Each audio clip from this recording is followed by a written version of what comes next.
चक्षुरुन्मिलितं येन तस्मै श्रीगुरवे नमः।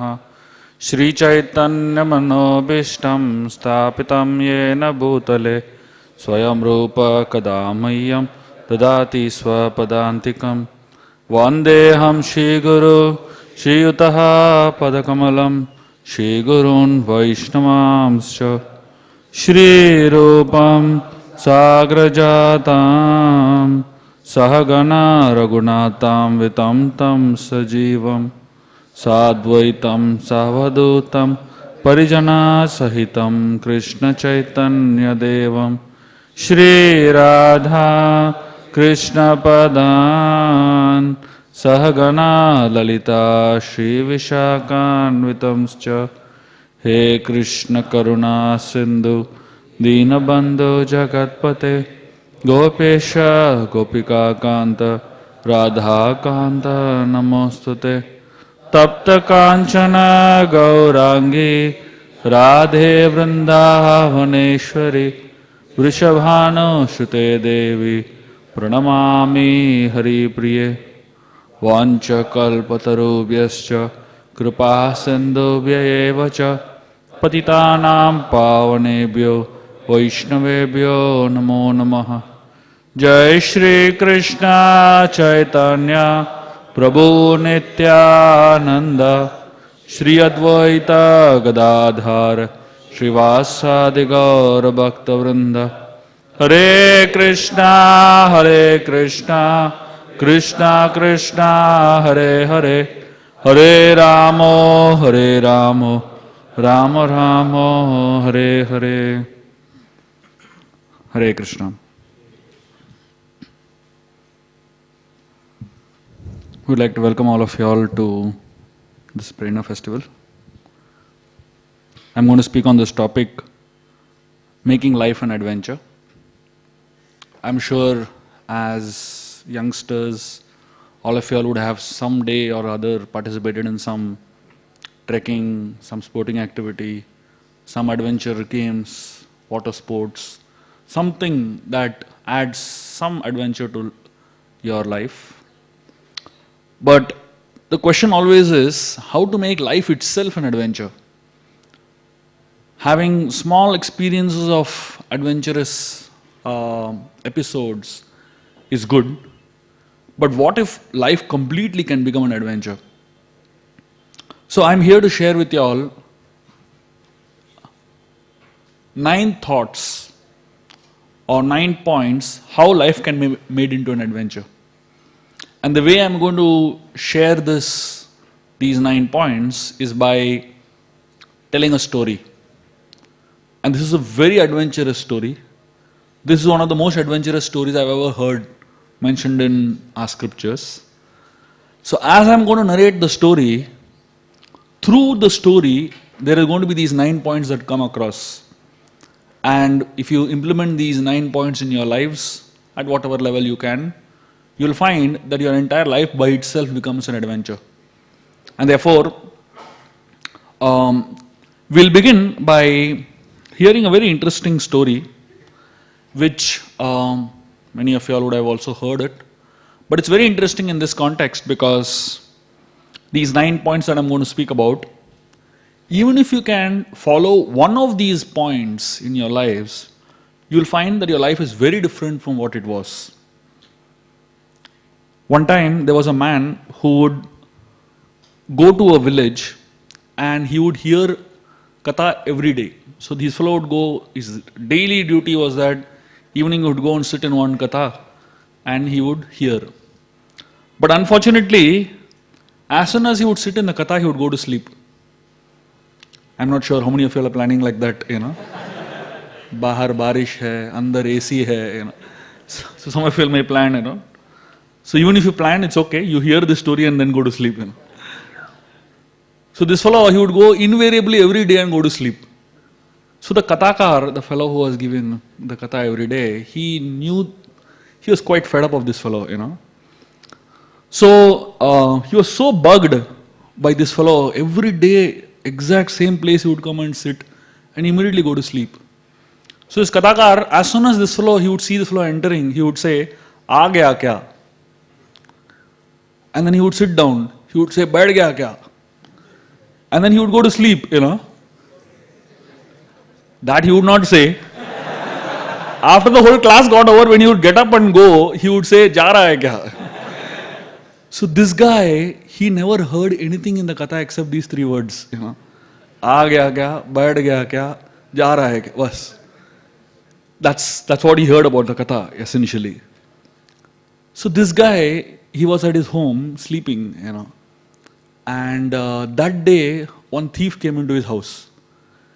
And this fellow somehow, the only thing that he heard in the katha, he kept repeating in his sleep also. Just when this thief entered the house, he would say, "Aa gaya kya?" So that thief really got bewildered. This fellow is sleeping or is hearing. What is he doing, And then the thief hid, somewhere. So this fellow said, "Baith gaya kya?" So the thief was convinced that this fellow is seeing me, though he is sleeping. And to save his life, he jumped out of the window and he was going. He said, "Ja raha hai kya?" The thief never returned back. So the essence of the story is that when you come to Krishna Katha, when you come to Hari Katha, you hear something will be useful in your life. Now I'm going to tell you 9 points.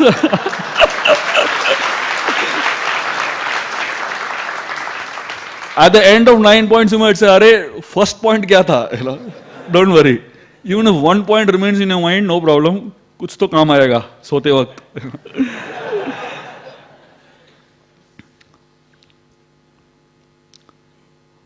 There was a man who met a small child in one village. And he asked the small child, "In your village, has there ever been any great man or woman been born?" The child started laughing. The child said, "In our village, only children are born."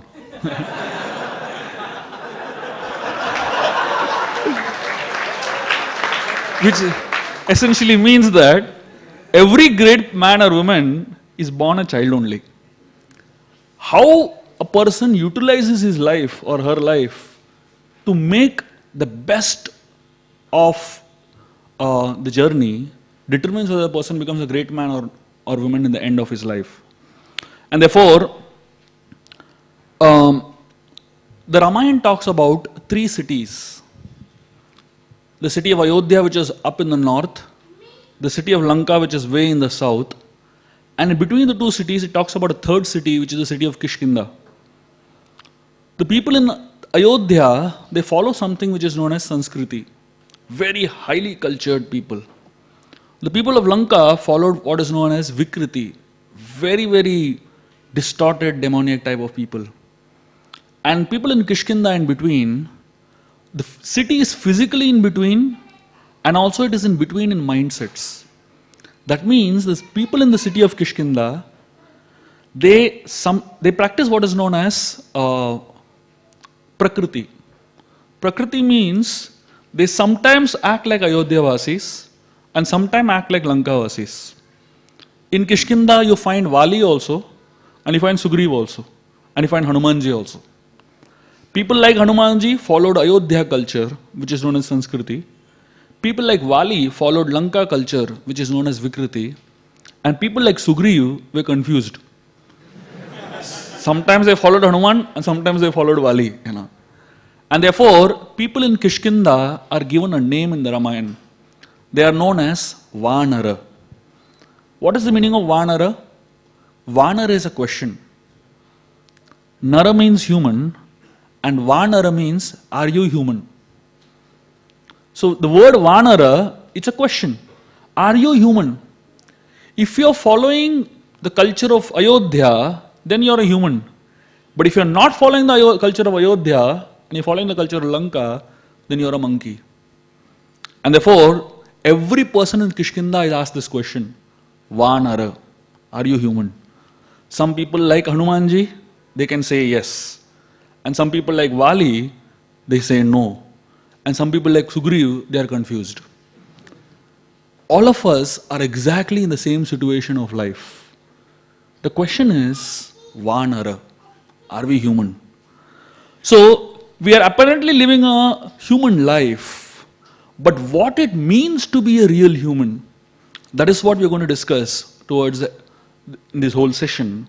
And at the end of these sessions, you will realize if we follow these 9 tenets that we are discussing, to that extent, we are getting an opportunity to practice being humans, living a life of Sanskriti, what Ayodhya is prescribing, teaching us. As I said, this is going to be a story which is there in one of the Puranas. And this story is a very adventurous story. And through the medium of the story, we will hear some really interesting points. The story starts with a fight between 2 ladies. It's very interesting, And it starts with a very innocent fight, but the fight goes to a big proportion, So these 2 ladies, they were the wives of a sage named Kashyap Muni. And their names were Kadru and Vanita. So both of them somehow entered into a bet. And the context of the bet was a horse of Indra whose name was Uchchaishrava. So Kadru, she said that the horse was white, but its tail was black. Vanita said, not possible. How can a white horse have a black tail? She said, white horse, white tail. So they both had a bet. And the bet was that whoever won, the other person will become the servant of that person for life. They said, no problem. So the bet happened. And Kadru was insisting that it was a white horse with a black tail. And Vanita was saying it was a white horse with a white tail. So now the only thing was to really prove whether it has a black tail or a white tail. So then finally they decided to verify it. And when they verified it, Kadru won.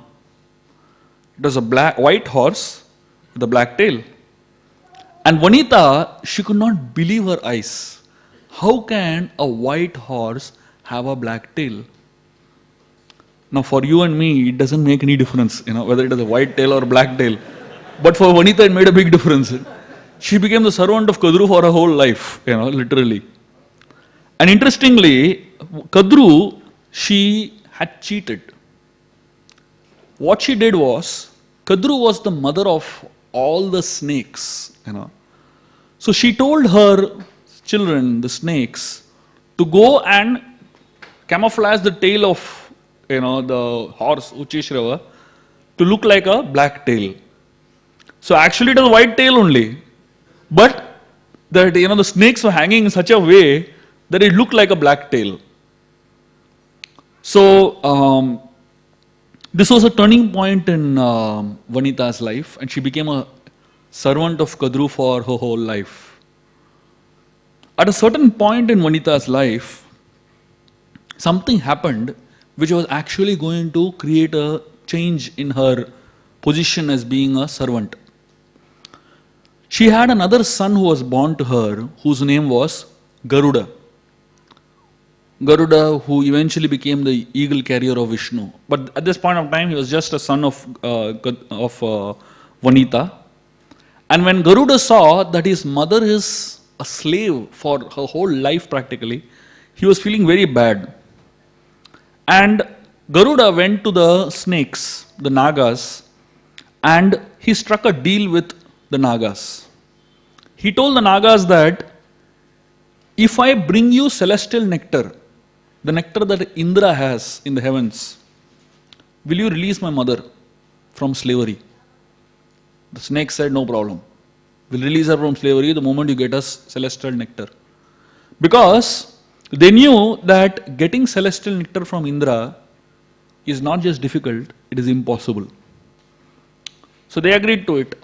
And Garuda, he decided, now he's going to release his mother from slavery by getting the nectar from the heavens. Till this point of time in Vanita's life, she was living a life of fear. Most people in life, they cannot and don't want to take a new step because of fear of failure. Fear that, what if I fail. Bombay is a place where there are multiple languages that are being spoken. Naturally, if you don't belong to a particular state and there are people all around you speaking a particular language and you don't know the language, you always fear to speak in that language. If you speak broken language, then people make fun of you. So there is a lot of hesitancy to do something that is new in human beings. Fear is not because you fear to avoid things, but because you avoid things, it becomes a fear. So the first thing that we learn, or the first step that we learn to make life an adventure, is deal with your fears before beginning your journey. Fear stops you from taking the first step in your journey. Most people don't do big things in life because they think, if I take the first step, if I fail, what will happen? They never end up taking the first step at all. And therefore, there are two kinds of fears. One is fear of facing something, that is called a negative fear. And then there is a fear of excellence, which is called a positive fear. Fear of facing something means you don't have the guts to even take the first step. And fear of excellence means after you have reached a certain level, to go higher, there's another fear that comes in.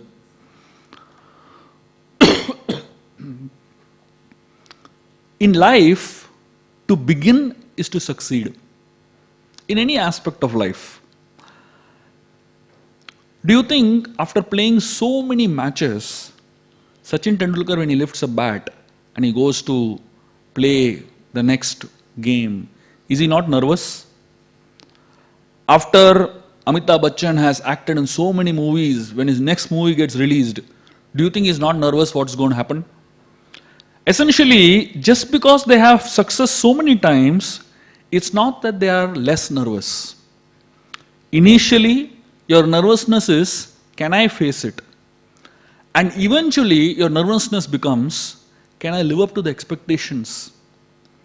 Therefore, courage is not the absence of fear, but the ability to go ahead in spite of fear. And therefore, most people in this world, they are always fearful that the world will reject me. The question you have to ask yourself is, if the world rejects me, it's fine. Am I going to reject myself? That's not fine.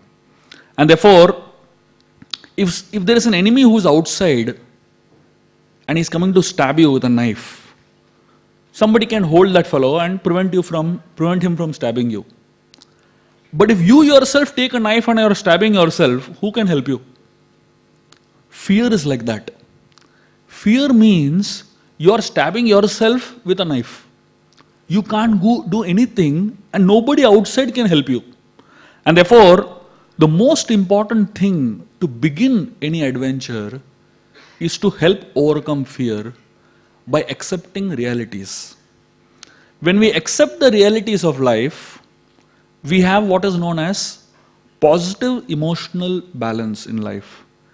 And when we are not able to accept the realities of life, we face what is known as negative emotional balance in life. Everything in life, whatever emotion, whatever you're going through, if you learn to accept it with grace, with positivity, it actually becomes a helping aid in your life. Like for example, what is fear? When there is some uncertainty and I'm not sure what's going to happen. That uncertainty, I'm not able to accept it. It leads to what is known as fear. But if I accept some uncertainty, it's not called fear anymore, it's called adventure. Like I know people who do bungee jumping from 20 floors high, jump into the air. Now how much uncertainty is there? The rope can break, something can come in between, anything can happen, right? If you jump from such a height, anything can happen. But still why people jump? Because they have accepted that uncertainty. The moment you accept uncertainty, it is not called fear anymore, it is called adventure. Right? The moment you are not able to accept that uncertainty, it is called fear. When somebody has something that I don't have, and if I'm not able to accept it, what it is called? It is called as jealousy. I become jealous of that person. But if I accept it, it's called inspiration. That person becomes a source of inspiration for me. Like say a film star. He has so much more wealth than what you have. Now, either you can become jealous of that film star by not accepting it, or you can take inspiration from that fellow to eventually become a Bollywood star or whatever you want. So, acceptance creates positive emotional equation, and non-acceptance creates a negative emotional equation. And therefore, in life, we have to always remember that anything you face with fear, it cripples you. And when the same thing you face with courage, it actually uplifts you. You can never go ahead in life unless you take the first step. Garuda, he decided he is going to do it. He was given a lot of warnings that getting the nectar from the heavens is not just difficult, it is impossible. But Garuda said, I'm going to do it. The first thing he did, as soon as he decided he's going to do it, is he went and took blessings from his mother, Vanita. And his mother told him, go and get blessings from your father, Kashyapa. So Garuda went to Kashyap Muni and took blessings from his father. And he asked his father, what should I do to equip myself to take up this Herculean task? Kashyap Muni told him, going to the heavens is not going to be easy. It's going to be a long journey. And he said, best is you get nourished very nicely. You nourish yourself nicely, equip yourself nicely, and then go on this journey. And then he told him that there was a huge elephant and a huge tortoise. And these two this tortoise and this elephant, they're not just regular sized, massive size of elephant and massive size of tortoise. They have been fighting with each other for centuries together. So Kashyap Muni told them that these two, this tortoise and this elephant, they were demons in their previous life. And in their previous life, they had a disagreement over some money that their parents had left. So they were continuing to fight from that point, Can you imagine, property matter continuing for 2 lifetimes, So in the previous life they were fighting as brothers, and in the next life fight continued as an elephant and tortoise. So Kashyap Muni told them that go to these two animals and kill these two animals and eat them up.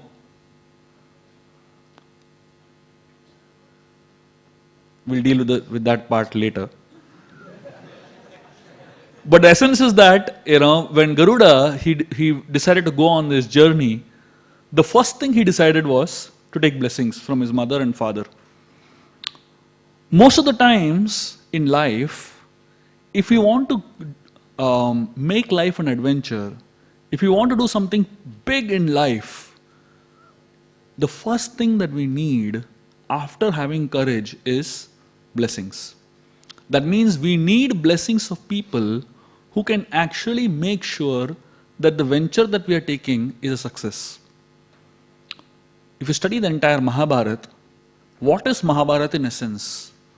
Mahabharata is about two families, the Kauravas and the Pandavas. The family of the Kauravas, the family business of the Kauravas was to accumulate curses. And the family business of the Pandavas was to accumulate blessings. In essence, this is Mahabharata, If you study just before the Mahabharata war, after Krishna spoke the Bhagavad Gita to Arjun, just before the war was going to begin, the conches were blown, everything was ready. At that point of time, Yudhishthir Maharaj, he took out his helmet and kept it on the ground. He took out his armor. He put down his weapons. He took out his jewelry. Now, there was a lot of confusion among the Pandavas, and there was a lot of happiness among the Kauravas. So the Pandavas were confused, what is he trying to do now? They knew that, Yudhishthira Maharaj was like Mahatma Gandhi, all the time he would be surrendering, all the time he would give up fast. So they were thinking, is he at this point of time giving up fight? Krishna told the Pandavas, just wait. He is playing the master stroke. The Kauravas, on the other hand, they had no idea what is he doing, removing all his, armors and weapons and all that. And Yudhishthir, he got down, straight walked to where the Kauravas were. Duryodhana was completely confused. In one sense, he was happy also, but he was confused also. Yudhishthir walked up straight to Bhishma, and when he reached Bhishma, he fell at the feet of Bhishma, and he asked him for blessings. Bhishma, when he looked at Yudhishthir, Jai Shri Radha Gopinath Bhagavan ki Jai. So when Bhishma looked at Yudhishthir, Bhishma told him that if you had not come here, I would have cursed you. Now that you have come here, I bless you that you win this war. Duryodhana was standing over there, he was completely bewildered. What is he doing? And then Yudhishthir went to Dronacharya. Dronacharya also said the same thing. I bless you that you win the war. He went to Kripacharya. He also said the same thing. He went to Shalya. He also said the same thing. After everyone blessed him, Yudhishthir asked each and every one of them the secret of their death. Can you imagine? He asked Bhishma, how will you die? And Bhishma told him, He asked Dronacharya, how you will die? And Dronacharya told him. Duryodhana was completely bewildered. They not only gave him blessings, but they also revealed the secret of their death to Yudhishthira. Essentially, in life, when we fall, once we fall, we need what is known as a fallback option. Everyone in life falls at some point in time. When we fall, the question is not will we fall.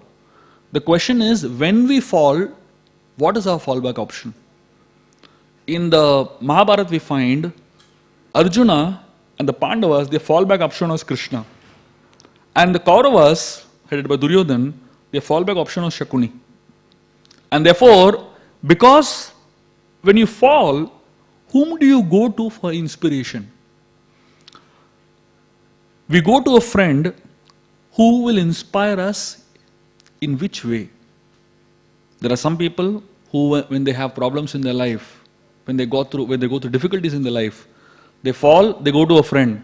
And that friend tells them, don't worry, aa jao mere saath. Takes them to a bar and makes that fellow drink, And he said, sab gham bhul jayenge hum log, peene ke baad. And there's another friend who tells that person to meditate, to chant some mantras. So how can a friend help you? The friend can help you to the extent he himself is trained. And therefore, either you can deal with bad by becoming worse, or you can deal with bad by becoming even more good. Whether you are going to rise from a fall, or whether you're going to fall further from a fall, is determined by who is your fallback option. And therefore, it is very important that each and every one of us have somebody in our life who is a very high standard of fallback option. And unless we have such a high standard of fallback option, it is very difficult for us to deal with failures that come in life. In the Mahabharata, at a certain point during the war, Duryodhana was very frustrated with Bhishma because Bhishma was just not fighting properly. In the beginning of the war, Bhishma had taken a vow that he will not kill any of the 5 Pandavas, but every day he will destroy 10,000 soldiers of the Pandavas. Now Duryodhana was frustrated. What is the point in fighting a war where the chief commander has taken he will not kill the major enemies? So Duryodhana started irritating Bhishma at a certain point. And he irritated him so much that Bhishma, out of anger, he took a vow. He removed 5 arrows from his quiver and he told Duryodhana, tomorrow morning I'll kill all the 5 Pandavas with these 5 arrows. So Duryodhana was very happy with these 5 arrows. He said, give me the 5 arrows, I'll keep them safely in the night. Because he knew these 5 arrows are going to practically win him the war. He took the 5 arrows, put it below his pillow and went to sleep. In the meanwhile, on the side of the Pandavas, Arjun was sleeping. Krishna was not able to sleep at all. Krishna was walking around pacing like anything. And Krishna asked Arjun, do you know what problem you all are in? Arjun said, my dear Lord, as long as you are taking anxiety, why should I worry? I am going to sleep. So Arjuna was fast asleep and Krishna was thinking how to handle these 5 arrows. So finally, Krishna, he woke up Arjun and he told Arjun, I want you to go to Duryodhana's camp right now. Arjuna was surprised. In the middle of the night, why should I go to Duryodhana's camp? He said, go to Duryodhana's camp and remind Duryodhan that he had a long back, he had given him a promise that he would fulfill any desire of his. During the exile, Arjuna had saved Duryodhana's life once when the Gandharvas had captured Duryodhan. And at that time, Duryodhan said, someday, whenever you need anything, you just ask me, I'll give you whatever you ask for. So Arjun went in the middle of the night and woke up Duryodhan. And Duryodhan said, what do you want? Do you want the kingdom? If you ask me for the kingdom, I'll give it to you right now. Arjun said, I don't want the kingdom, I want those 5 arrows. Duryodhan was completely bewildered. How did Arjun come to know about these 5 arrows?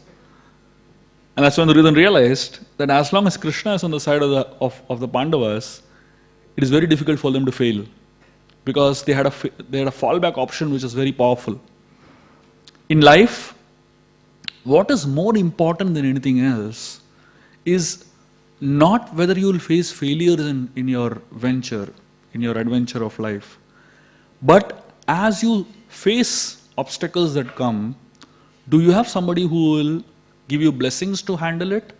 And do you have somebody who will act as a fallback option when you face the failure in life? Garuda, because he was empowered by his father and blessed by his mother, he went ahead and he saw these tortoise and this elephant fighting like anything. He picked both of them with his 2 claws and he took them to a tree and he put them on the tree, on a branch of the tree, and he himself sat on the branch and he was just going to begin eating these 2 animals. Suddenly, that entire branch on which he was sitting broke. Now that tree was not an ordinary tree. It was actually a very mystical tree, and under the branch in which Garuda was sitting, there were thousands of small tiny sages whose name was Vyalkekas.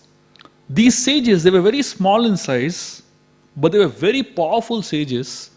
They were hanging upside down under their branch and performing tapasya for thousands of years. Now the branch broke and the sages were going to get crushed under the branch. And can you imagine, Garuda was sitting on that branch, there was this huge tortoise on one side, there was this huge elephant on one side, and the branch was breaking. When the branch broke, Garuda realized his mistake. He realized that the sages' lives were in danger. Garuda, at the perfect time, he swooped down, picked up the branch, balanced the elephant and the tortoise on 2 sides, and made sure that none of the sages fell off the branch. He took the branch and put it in a very safe location, hung it in a safe location, so that the sages continue the tapasya. The sages, they were so impressed with Garuda's speed and Garuda's alertness and Garuda's sensitivity that the sages blessed Garuda that he would achieve his goal. And more than that, the sages warned him that when you go to the heavens to get the nectar, there will be 3 obstacles that will come on your path. The nectar is guarded by 3 gates or 3 layers of defenses the demigods have put. No human being, no living entity till this point of time has even crossed the first stage of defense. What to speak of all the 3 stages. So the sages, they had warned Garuda and given him some hint of what is going to come ahead.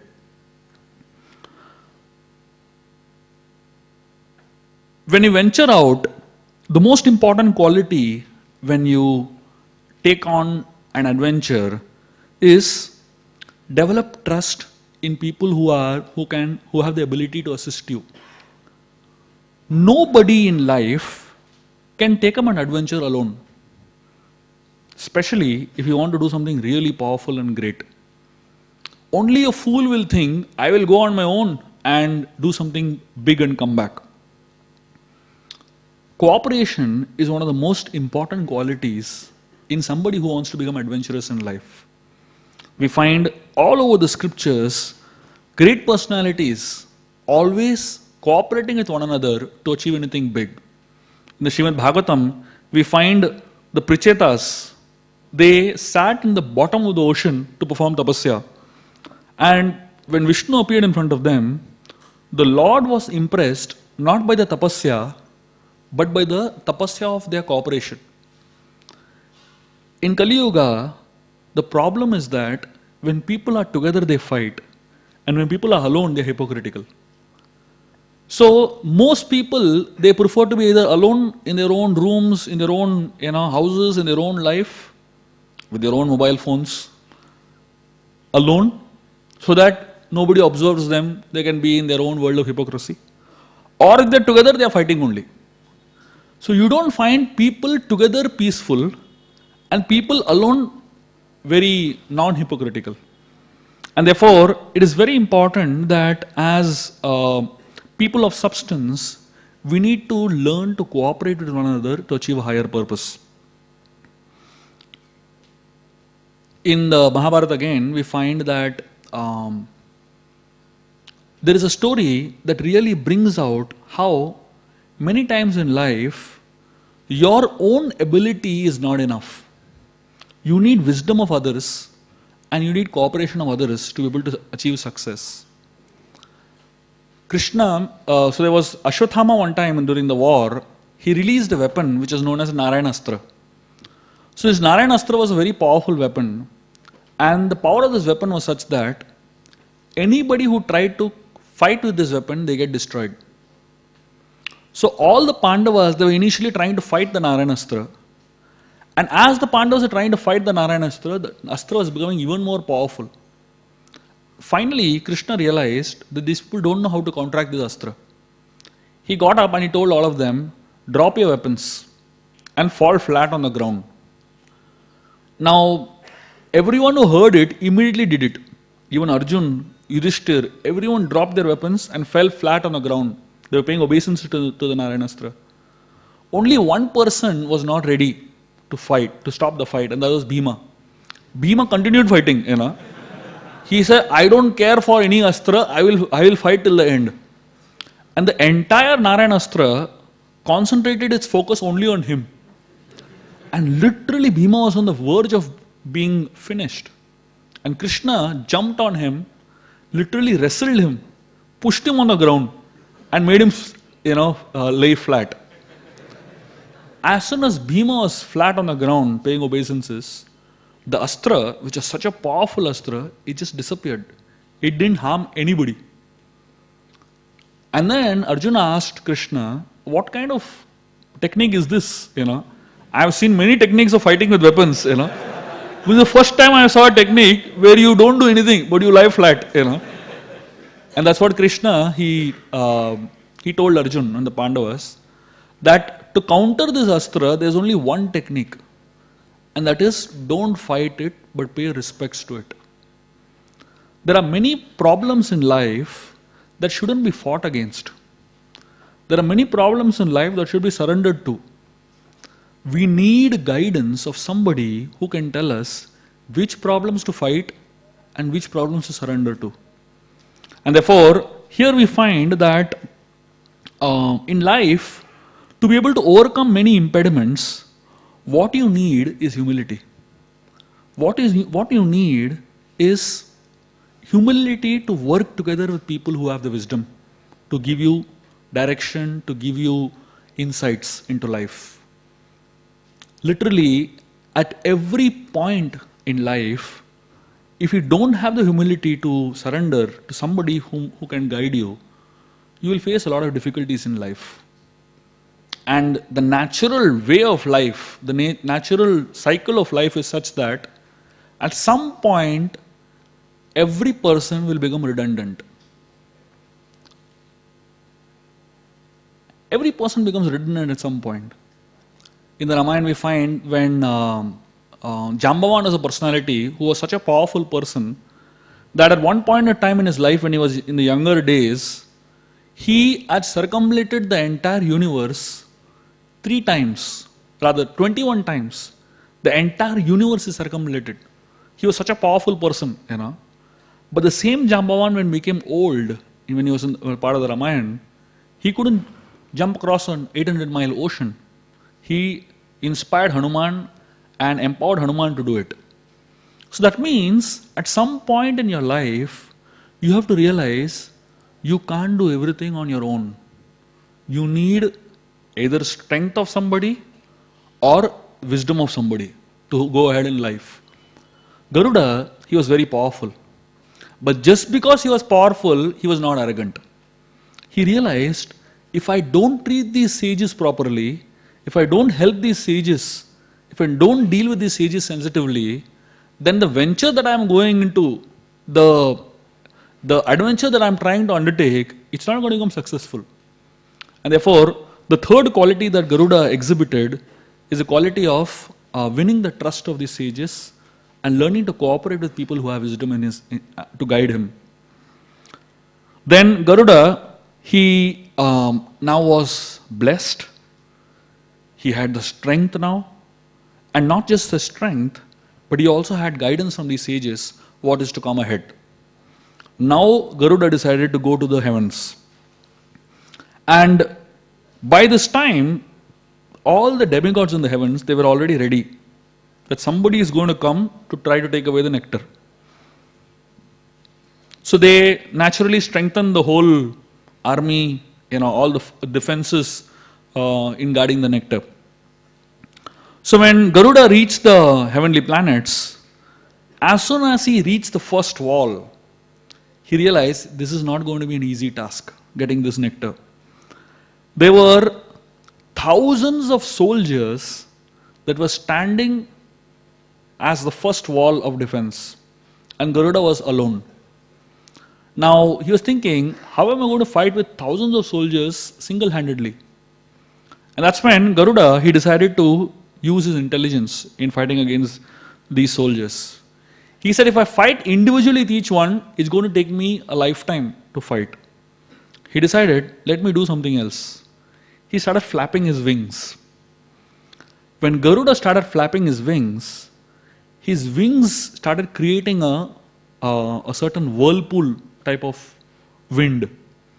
And the wind became so turbulent, literally all the thousands of soldiers that were standing in line all flew away. Even before Vayu, the wind god, he could react and he could stop this wind. The whole defense, the thousands of soldiers that were there were all gone, completely vacant. And Garuda now jumped and reached the second defense, which was waiting for him. This is the fourth thing that we learn if you want to make life an adventure. Face problems, don't run away from them. Most people in life, they are very enthusiastic about making life an adventure. They are very enthusiastic about dealing with adventures in life. But the moment they come across a problem, they say, "Humse nahi hoga, chalo wapas jate hain." I know so many people, if you have ever gone on trekking, you'll realize this. If you go on trekking, there'll come a stage where 90% people say, "Iske aage nahi ja sakte." And the people just return back, And those who persist, they are the ones who really reach the top. Same thing in life. Whenever you decide, I'm going to do this in my life, to a certain extent, in the beginning, you feel that things are nice and comfortable. But the moment you come across your first problem, immediately we say, "Mujhse nahi hoga. I can't do it. It's not meant for me. It's not my cup of milk," whatever. Some excuse or the other. Because this is an ISKCON temple, we don't say tea, So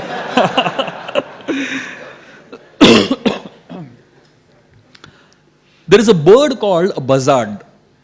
This bird has a very interesting way of living its life. For it to fly, it has to run to a certain extent. It has to run 10, 12 steps. After it runs 10, 12 steps, then it can fly to any extent. But if you put that bird in a box and it doesn't get 10, 12 steps to run, the bird will never fly in its life. Can you imagine? It's not the bird doesn't have the ability to fly, but has a conditioning how it can fly. If you have seen bats are mammals, small mammals that fly like mad, and they are so expert at flying that they can't see, even though they are blind, but they are so expert in flying that they never really meet with an accident ever. You can't even see them flying, they fly so fast. But they have a problem. If you put a bat on the ground, a flat surface, completely flat floor like this, its entire life the bat will be on the ground only. It will never be able to fly. You know why? Because for the bat to fly, it needs a cliff. It needs like a place where it can push itself off. If it gets that cliff, the bat can fly for its whole life.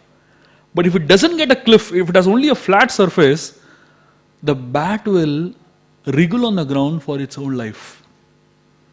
A bumblebee can fly to a great extent. But if you put a bumblebee in a flask or in a container that has its top open but sides closed, the bumblebee can never fly out of the box.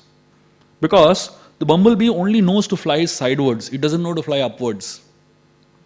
All of us are exactly like this bumblebee, this bat, and this buzzard.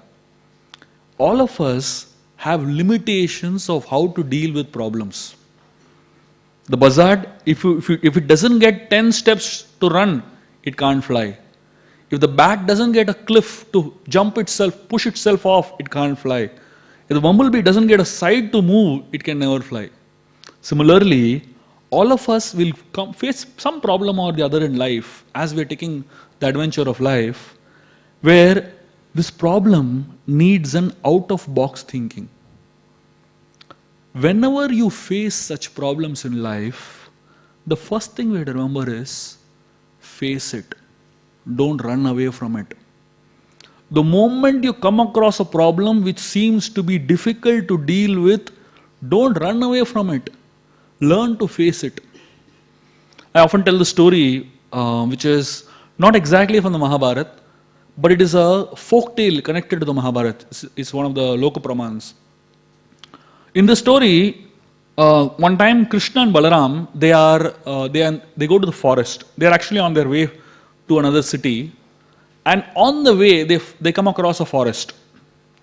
And in this forest, so they're supposed to spend a whole night in the forest, so they are waiting in the forest. So they decide that they will take turns in sleeping. So one person will sleep and the other will guard. Then after some time the other will sleep and the other will guard. So first Krishna decides to sleep, and Balaram is guarding Krishna. So Balaram is walking around and Krishna is busy sleeping.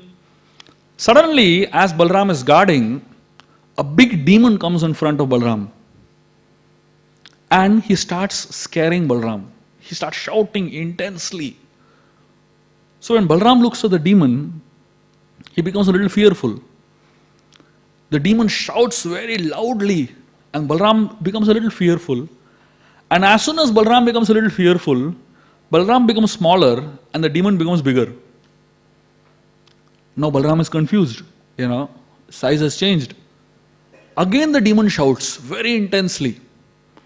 Again Balaram gets scared, and Balaram becomes even more smaller and the demon becomes even more bigger.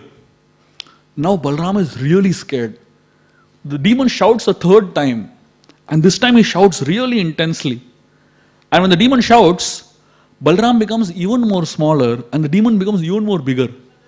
And this time Balaram is so scared, he shouts out the name of Krishna, Krishna! And he falls on the ground and he faints.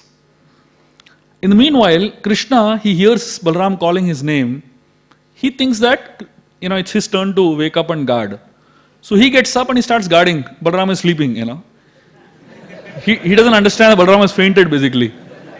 And Krishna doesn't see the demon also. So he is guarding Balaram, and suddenly this demon comes out. And he intensely shouts at Krishna. So when this demon shouts at Krishna, Krishna looks to the demon, asks him, "What do you want?" So this demon gets confused when Krishna asks him this question, And as soon as Krishna asks him, "What do you want?" this demon becomes smaller, Krishna becomes bigger. So now the demon is confused. He decides, "Let me try again." He shouts one more time very loudly. And Krishna, when he hears the shout of the demon, he asks this demon, "What do you want?" And the demon becomes even more smaller and Krishna becomes even more bigger, And a third time the demon tries, "Let me try last time." Intensely he shouts out. And Krishna asks him, "What do you want?" The demon becomes really tiny, and Krishna becomes big. Krishna takes the demon, ties him in his dhoti and he goes to sleep. The next day morning, Krishna and Balaram, they're going back to their, to Dwarka. And Balaram, he starts narrating. He tells Krishna, "Krishna, do you know what happened in the night? One big demon came and he was scaring me like anything." Krishna removed the demon from his dhoti and showed him. "Is it this fellow?" Balaram says, "This fellow was so big yesterday. How did he become so small?" And through this story, Vyasadeva gives a very interesting moral or an interesting lesson that we can learn from the story. He tells, problems that we face in life, that we come across in life, are like this demon. The more you get scared to face them, the more you are fearful of them, the more they appear bigger. But the moment you start facing the problems, the moment you start dealing with the problems, the moment you start looking at the problem and ask the problem, "What do you want?" The moment you start facing the problem, the same problem that is otherwise huge and big appears much smaller, easy to handle. And therefore, in life, if we want to make life adventurous, we have to learn to start facing any problem that comes straight at the face and ask the problem, "What do you want?" Garuda, after destroying the first wall of defense against this nectar, he starts venturing further. And as he goes closer to the second wall, he realizes this is even more complicated than the first one. This is not a regular wall, it's a wall of fire. And as Garuda is approaching closer to this wall, his feather starts burning literally. And he doesn't know how to go ahead now. And it's not that he's even close by. Even from a distance, the fire is so intense that his feather starts burning. Garuda realizes that he cannot deal with this wall of fire with his own strength. He decides he has to go back and equip himself properly and come back. He jumps from there, comes back to the earth, goes to the ocean, fills up his mouth with water from the ocean. And Garuda can drink an entire ocean literally. He has so much capacity to handle water. He drinks huge amounts of water and jumps back and pours it on the fire, and he shuts down the entire fire that was burning. And now the whole firewall, the second wall of defense, is gone. Now as Garuda, he is ready to jump into the third wall of defense, he realizes that this is not an easy wall to handle also. First was soldiers, thousands of them. Second was a firewall. And the third one was a very dangerous type of wall within which the nectar was there. The pot of nectar was there. And this comprised of two metal discs. They were razor sharp metal discs. And these metal discs were rotating around two of them were rotating around the celestial pot. And they were rotating so fast that if anybody stepped into the metal disc, between the two metal discs, one of the discs would sever either the arms or legs, something would get cut. 100% amputation was going to happen, So Garuda was thinking, how do I handle this? Because now, how much ever he tried to squeeze, how much ever he tried to, change the angle of his jump, he knew that he would land under one of the metal discs and he would get severely amputated. Garuda, he decided he has to do something very different to handle this particular disc, this particular defense. He decided to make himself small.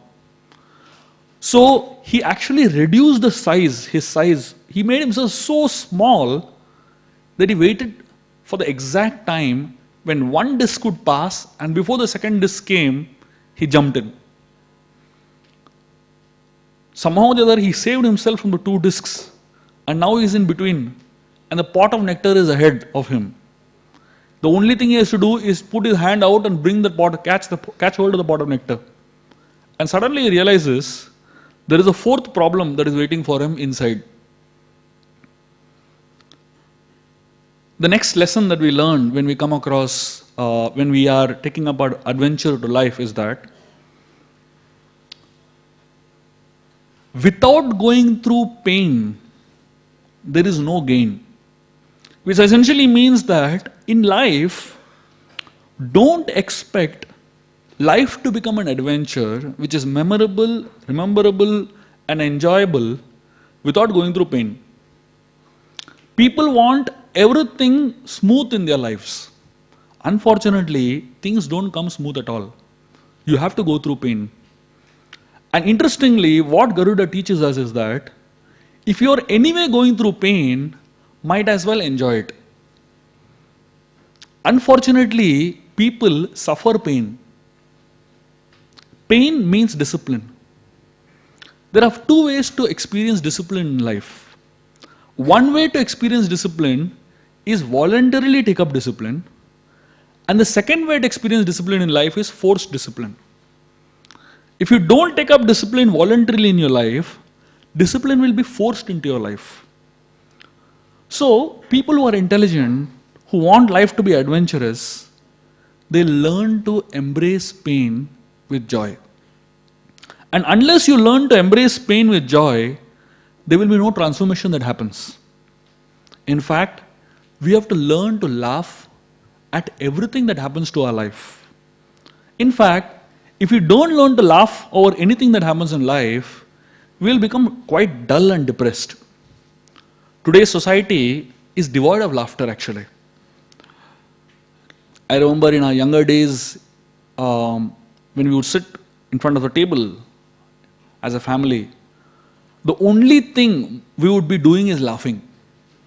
So much laughter. Just being together, we would be just laughing like anything. There would be times when we would not be able to eat also. So much laughter.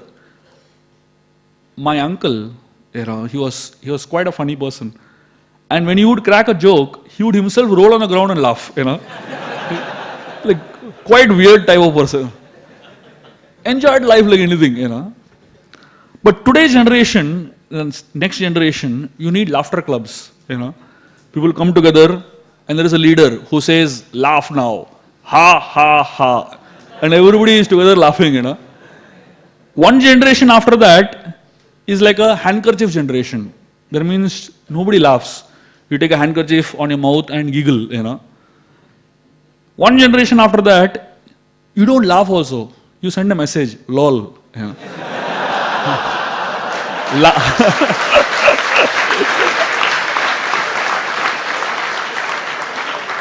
The next generation won't even do that, only smiley, So essentially, people are forgetting to laugh, forgetting to enjoy life. And therefore, naturally, so many psychologists are needed today, who teach you, relax, don't take so much tension in life, And people are so depressed today that if anything negative happens, they get irritated, You're calling up somebody and the other guy doesn't pick up the phone. You start banging your phone, Why is he not picking up the phone? So much dissatisfaction, so much negativity, so much of, sadness in life, only because we don't know how to laugh when we go through negativity. Humor should be used to deal with your problems, actually. When you go through a problem in life, if you learn to laugh it off, then life will be much easier. Problems will be much easier to deal with. And therefore, remember that when you go through complications in life, when you go through pain in life, learn to enjoy that pain. Learn to enjoy going through the discipline, going through that painful experience. Because if you don't learn to enjoy that, then somehow or the other, you will feel suffocated. You will feel frustrated. You will not be able to go through that experience of pain throughout. Transformation does not come without intensity. If you want transformation to happen in your life, we have to be learned to be present in that moment with full intensity. Life is all about a few triggers. Every person goes through some moment in their life, some experience in their life, which are known as ever since moments. Whenever an ever since moment comes in your life, you are never the same person after that. Mohandas Karamchand Gandhi, when he was thrown off that train in Pretoria in South Africa, ever since that moment, he never remained the same. He eventually became Mahatma Gandhi. Siddhartha, when he saw suffering around him, ever since that moment, he never remained the same. He eventually became Gautam Buddha. Every person goes through one incident in life which becomes an ever since moment. And this ever since moment can come any time in one's life. It can come as you're hearing this class. It can come as you are walking around on the streets. It can come any point of time. The only thing that you need to have when you go through these ever since moments is that you have to be present in that moment with full intensity. There are so many people, for 20 years they think that I want to do this in my life. I want to take up writing, I want to take up painting, I want to take up speaking, something they think in their life they want to do. 15 years, 20 years, they only think. Why? Why they never able to achieve it? Because they have never been intensely present in that moment. Only if you are intensely present in an ever since moment, that moment can become a transformative experience. One of the greatest gifts you can give yourself is intensity with which you live life. Don't live life very loosely. Don't live life very lightly. Live life with intensity. When you live life with intensity, then transformation happens. There is a difference between transformation and change. Transformation is not change. Change is reversible, but transformation is irreversible. Change means New Year night, 31st December, I take a vow, I'll stop smoking. 2 days you follow it, third day you start again. 2nd January, you will go on this Marine Drive, fully crowded, hundreds of people jogging. 2nd February, you will go, it will be empty. That's called change. Reversible process. Transformation means a caterpillar becoming a butterfly. Irreversible. Transformation means a stone becoming a statue. Irreversible. It cannot become a stone again. Similarly, transformation means that some change has happened within you which cannot be rolled back. There is no control Z when you go through a transformation in your life. And when can transformation happen?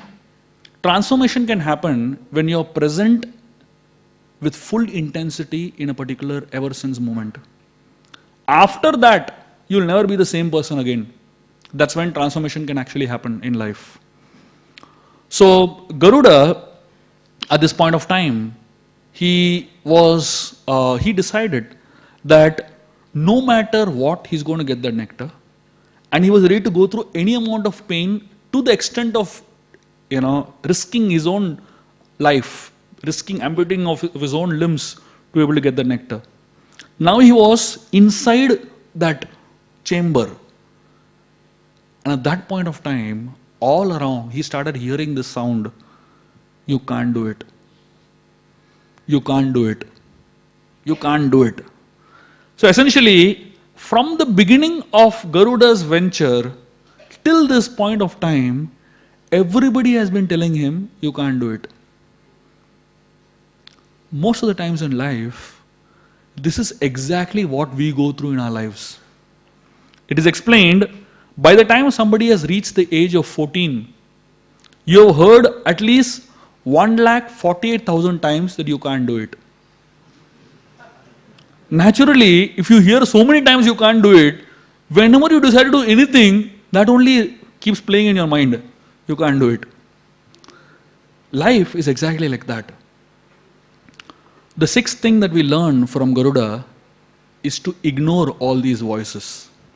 Ignore all these voices that keep telling you you can't do it. And therefore, if you look at nature, you realize there are many things in nature that technically is wrong, scientifically wrong. Like for example, a bumblebee, the wings of the bumblebee, the thickness of the wings, the weight of the wings, and the aerodynamic shape of the wings, if it is scientifically studied, the scientists say that the bumblebee, the wings of the bumblebee cannot support the weight of the bumblebee. And therefore the bumblebee is not supposed to fly. But unfortunately, bumblebee has not studied science. It's flying around happily, So it is said, many times education ruins us. Many times knowledge ruins us. Many times too much information ruins us. Anybody who is less informed about his inability actually ends up doing better. And therefore, we have to start learning to speak the language of life. What is the language of life? You can do it. That's the language of life. And the language of negativity is you can't do it. And that's what the world is telling us. That's what everybody, including our parents, have been telling us. You climb on stairs, they say you can't do it, you'll fall down. You put one electric plug in a socket, you'll say no, you'll get shock. Constantly hearing these negative things only, and naturally you start doubting yourself. The world is a result of a few human beings who have maximized their potential. It does not matter what I have in life, but what really matters is what I do with what I have in life.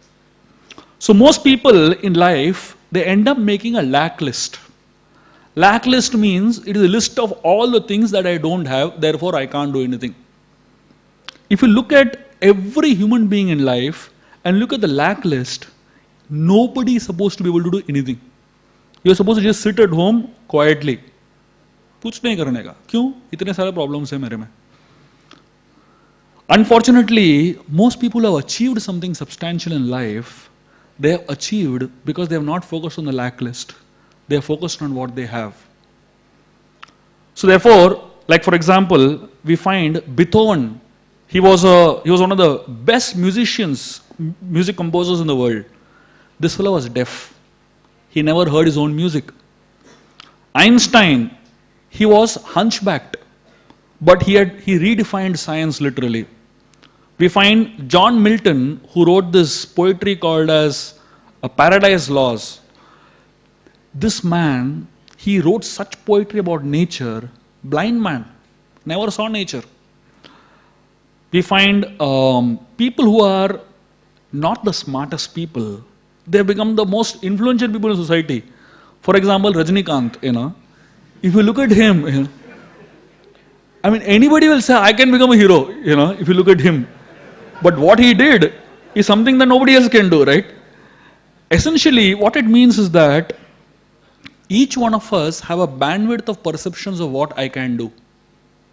That bandwidth of perception determines what you achieve in life. And most of us are just bound by the small bandwidth of perceptions that we really don't want to go ahead in life at all. And therefore, what we need to keep telling ourselves is this thing. It does not matter what I have, but what matters is what I do with what I have. Only then we can do something substantial in life and not hear those negative sounds that keep telling us, you can't do it, you can't do it. Garuda, he realized that the nectar isn't right in front of me. The scene is that there are two blades that are revolving around him, behind him. Right in front of him there is a pot of nectar. But there's a problem. Most people till now, what he has been hearing about three lines of defense. But what he didn't hear was that there is a fourth one inside, which he was not aware of. There were two big snakes, intensely poisonous snakes, that were right in front of the pot. Now, for him to take that pot, he had to cross these two snakes, and only then he could touch the pot also. Now, Garuda was thinking, how am I going to touch the pot? Because now he can't go back. The two, discs are rotating. He can't go ahead because the two snakes are there. So Garuda, he started thinking again what he should do. So essentially, now what Garuda started doing was, he did something completely unexpected of him. Garuda, he again began to flap his wings with intense force. The force with which Garuda flapped his wings was very calculated. Now if he used too much force, even the pot of nectar will fly away. So he calculated how much force is needed to only push the snakes away. I don't know how he calculated, you don't ask me, He did some calculation, and he used that much force in his wings that only threw the snakes away. So because the snakes were pushed back, they were pushed back to such an extent, they actually fell between the discs. And the discs chopped the snakes, basically. And now the nectar was right in front of Garuda, and there was no snakes also. There was no poisonous snakes. Garuda took the pot of nectar under his wings, and now he began to expand his size. And he started expanding his size with such a speed that practically the metal discs that were around him, they were shattered to pieces. Because the size of Garuda increased suddenly. So it didn't cut him, it didn't touch him, but rather it just broke off and shattered to pieces. Now Garuda, he took the nectar and he started flying backwards. And as he started flying backwards, Indra, the king of the demigods, he realized that Garuda is taking away the nectar. So he came in front of Garuda and he took his Vajra, the thunderbolt, and threw the Vajra on Garuda. Indra was totally bewildered that though the Vajra hit Garuda on his body, nothing happened. Literally, the only thing that happened was one feather from Garuda's body fell down. The Indra realized that this is not an ordinary bird, This is not an ordinary personality. So Indra went and told Garuda that please take the nectar with you, but my one request is that don't allow the Nagas to drink this nectar. Otherwise there will be a disaster. So Garuda realized that what Indra is saying is right. He told Indra, don't worry, I will release my mother from slavery and I'll make sure you get the nectar back. So Indra left, and then Garuda got the pot of nectar to the Nagas. The Nagas were in ecstasy seeing the pot of nectar, and they started celebrating like anything. And instantly they declared Vanita is a free bird, she can just do what she wants. And they were continuing to dance, sing in great joy. And just when they were just about to consume the nectar, Garuda, he started laughing at them. So the Nagas were confused why Garuda is laughing at them. Garuda said, I didn't know you were such fools. So the Nagas, they didn't realize, they didn't understand what he was saying. So he said, don't you know, before drinking celestial nectar, you should at least have a bath and come. So the Naga said, yeah, you're right. He said, you take care of the nectar, we'll come back. So they all went to have a bath in the river.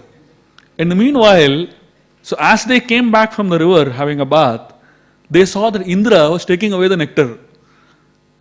Vanita was free, Garuda was free, and the nectar was going. The Naga started running behind the nectar. And somehow, as Indra picked up the nectar and flew in the air, few drops of nectar fell on the ground. And the Nagas ran to lick that few drops of nectar. And as they were licking that few drops of nectar which has fallen, it fell on kusha grass. And that kusha grass was sharp, so it cut their tongue. Therefore, you'll find the snakes have, forked tongue, slit tongue basically. And finally, the Nagas were disappointed that they lost the nectar. They lost their slave also. Vanita also is gone. And Garuda became extremely happy that he found his mother, he released his mother from slavery. And Indra was very happy that Garuda's intelligence, the nectar also was saved. And finally, after seeing all this, one personality was observing this whole thing, and that was Lord Vishnu. And he was very impressed with Garuda's intelligence, sensitivity, ability to handle so many calamities. At the same time, his devotion to the demigods. Vishnu was very impressed with his strength. And Vishnu, he came to Garuda and he told him that I am very impressed with your abilities. Would you like to become my vehicle? And Garuda very gladly accepted the position of being Lord Vishnu's vehicle. And from then on, Garuda became the celestial carrier of Lord Vishnu. At this point of time, we learn a very important lesson, which is one of the last lessons that we will learn today. The lesson that we learn is that two small lessons actually. One is that the process of learning is more important than the goal itself. You have to learn to see value in what you have. Most of the people in life, they want things that are valuable, but they forget to see value in the things that they already have in life. And the second important lesson that we learn in life is that for life to be an adventure, the most important quality to have is selflessness. That means when we act for ourselves selfishly, to a great extent, we become bound by our selfishness. When we act for the sake of others, you get a sense of achievement that you don't get when you do things for yourself. And therefore, one of the most important qualities to have to make life an adventure is actually selflessness. Garuda, he did something wonderful, but whom did he do it for? He didn't do it for himself. He was doing it for his mother, and later on he was doing it for the demigods, and later on he was doing it for Lord Vishnu. That means all the adventure that Garuda had in his life, none of it was for his own benefit. And because he did so much for the welfare of others, therefore his life became one of the most adventurous lives in the world. And therefore, most people act like a glowworm. What is a glowworm? It's called a jugnu. One time, Lord Brahma, he came in front of a glowworm, in front of this jugnu, and he asked him, ask for anything. And this, glowworm, he said, the only benediction I want is that make the sun set. Because in front of the sun, the glowworm is nothing. So the glowworm said, I want to be more seen, so make the sun set. So Brahmaji made the sun set, but the moon came up. The glowworm said, make the moon also set. No moon, no sun. So Brahmaji hid the moon also. All the stars are visible. This fellow said, put a clouds in front of the stars. Brahmaji put clouds in front of the stars, and finally only this fellow was shining. Do we want that in our life? For us to shine, we want to put off everybody else. Switch off everybody else. So the most natural, how do you want the world to remember you? Most people want the world to remember us by what we have. But if you look at the history of the world, nobody remembers the other person by what that person has. But people remember famous people. People remember others by what they gave to the world. And therefore, if you really want to be famous, if you really want to be well known in the world, if you really want to set a trend in the world, don't focus on what you have. Focus on what you give others. And then there will be a point of time when everybody wants to see who you are and what kind of an adventurous life you have lived. One time there was a man who went to a village, and in this village he found something very interesting which he couldn't believe, Just in the entrance of the village there was a cemetery. And in the cemetery he saw something that shocked him, bewildered him completely. He saw in the cemetery there were names of people, and below that a number was written. 10, 11, 20. So he realized that the number is the age, number of years that person lived. He found, when he saw the entire cemetery, nobody lived beyond 20 years. He was quite shocked. What a village this is. Everybody is dying so young. But he was living in the village with a lot of anxiety. He somehow began to love the villagers because they were very nice people, very kind people. After many months of living in that village, he spoke to one of the people. He said, how is it such good people in this village, but they die so young? That man started laughing. He said, come on, are you a fool? Look at me, I am 60 years of age. How can you say that we die young? This man said, look at the cemetery. Everybody's age is written. Nobody is beyond 20. They said, we have a policy in this village. The policy in this village is that every person maintains a notebook. And in that notebook, we write down how many hours in a day we have spent in satsang. How many hours in a day we have spent serving others selflessly. At the end of the life, all these hours are put together and a calculation is done how many years this fellow lived in satsang, doing something good for others. That is the age that is put in the cemetery. So that means 20 years.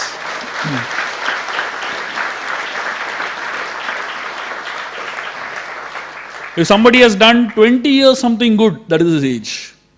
If he's done somebody has done 11 years something good, that's his age. So the real age of a person is calculated by how much you have done something for the sake of others. Today, if we calculate all our age, we'll be pleasantly surprised. We are not even born, literally. Paida bhi nahi hua abhi tak. I don't think we'll get even 9 months, the time in the mother's womb. So essentially, when we study the life of Garuda, we realize that if we want to make our life adventurous, if we want to make our entire life into an adventure, these are some principles by which we can actually live life so that life becomes an adventure. First, learn to deal with our fears before you begin the journey. That means fears stop you from taking your first step. The second thing we learn is that most people, they want to start an adventure just based on their own strengths. What we can learn from Garuda is you can't do anything on our own, we need blessings. Just like he took the blessings of Kashyapa and his mother. And the third thing is that when we are on a venture, remember that we need to have trust and take guidance from wise people who can actually show us direction. Remember how Garuda took guidance from the sages and from his own father. And then the fourth thing that we learn is that when you come across a problem in life, learn to face it. Don't run away from the problem. And as you learn to face the problems appear smaller and you can deal with them. And the fifth thing that we can learn is that we should be ready to go through pain during our venture. And as we go ahead in life, as we go through problems in life, we'll go through pain, but we should learn to enjoy the pain and not suffer the pain. And the next thing that we can learn is that there will be many people who will keep telling you, you can't do it. We have to learn to ignore all those people who keep telling you that you can't do it and learn to face all those people who keep telling you, encouraging you that you can do it. And finally, we have to learn the most important quality of being selfless. And as you remain selfless, the more adventurous your life will become, and you'll actually have a sense of achievement when you try to contribute towards somebody's life. I'll end with a small story that will really inspire you all about how we can live our life. You can remember this story and see if we can live life based on this principle. There was a small pond in which there was a colony of insects. Every now and then, one of the insects, so these insects were living inside the pond. Every now and then, one insect would climb up the lily stalk and he would go out of the pond and he would never come back. So every insect who was inside the pond, they always wondered, where do these insects go They don't come back only. What happens to them? And the funny thing is that none of the insects who go out, they ever come back to report to the remaining insects what happened to them. So one insect, he decided that whoever goes out next should come back and inform the rest of the people what happened to me. So they all took a policy decision, From today onwards, whoever goes out will come back and inform the rest. Next day, this fellow only went out. He climbed the lily stalk, and as soon as he reached the surface of the pond, wings came, and this fellow became a dragonfly. Started flying all over the pond. He started experiencing a sense of happiness that he had never ever experienced in his life. Flying, in the pond. Finally, after many hours of flying, he realized that there is a duty that I have to perform. I have to go back and inform my friends what has happened to me. Now he started entering into the pond to try to go back to his friends. Every time he tried to enter the pond, he just could not enter only. He realized he's transformed. He's not a insect anymore. He's a dragonfly. Even if I want to go back, I can't go back. There is no way I can go back to my friends. And that's when this dragonfly, he had 4 profound realizations in his life. The first realization that he had was that each one of us will come to a stage where we will become like this dragonfly. We were in a colony of insects. Suddenly we came out one day and we become a dragonfly. And we want to go back and inform our friends. And this is the exact 4 realizations that you will have in your life. The first realization he had was that now that I have become a dragonfly, even if I want to go back to where I have come from, I can't go back. Transformation essentially means transcending the old formation of who I was in the past to who I will be in the future. My own past looks like somebody else's past. That is what transformation essentially means. That whenever somebody goes through a transformation in his or her life, that person is no more the same person what he was before. And there is no point in being frustrated. You are already a dragonfly. Why are you trying to live like a water bug? Each and every one of us in this room, we have gone through some transformation. We were water bugs at some point of time. After coming in touch with the devotees, after coming and eating prasad for a substantial amount of time, we have slowly started developing some wings, Now, we shouldn't go back to the colony of insects and try to become a water bug. Now that you're a dragonfly, you can't go back to where you were.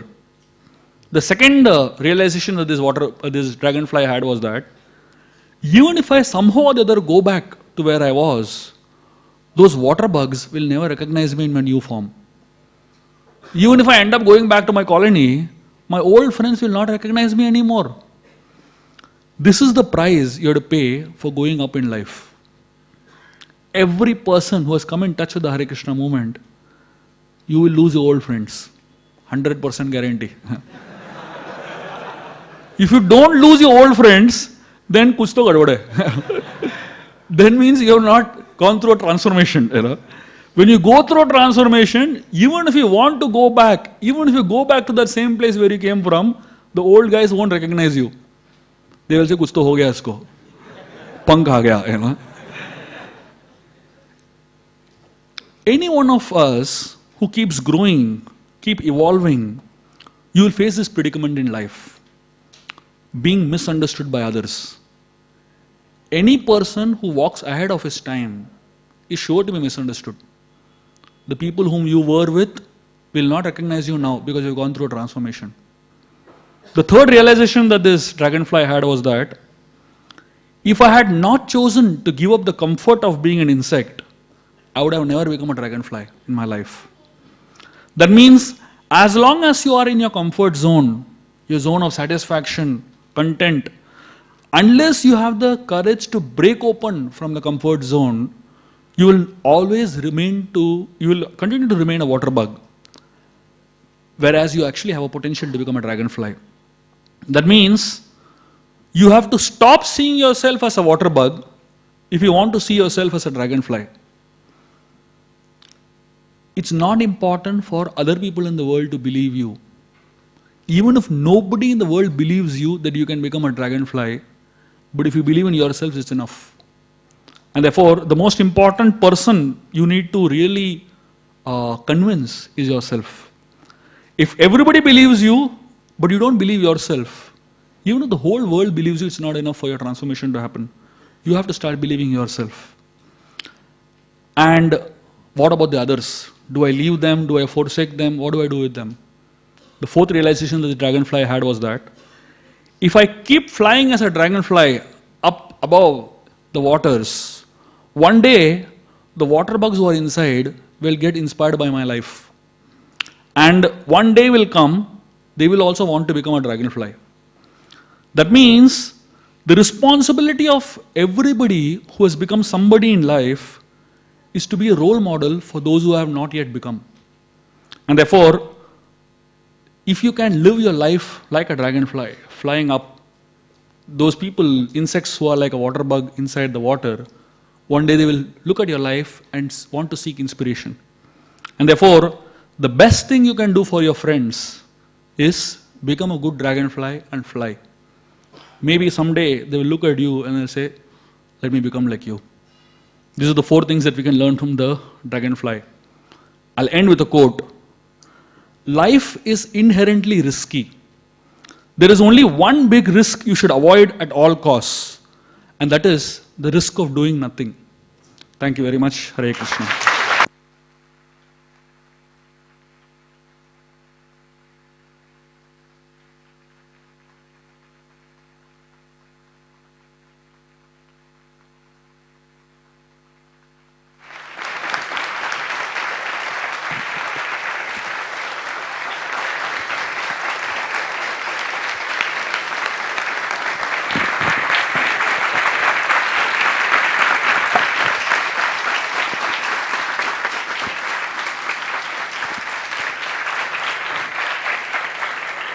Hare Krishna.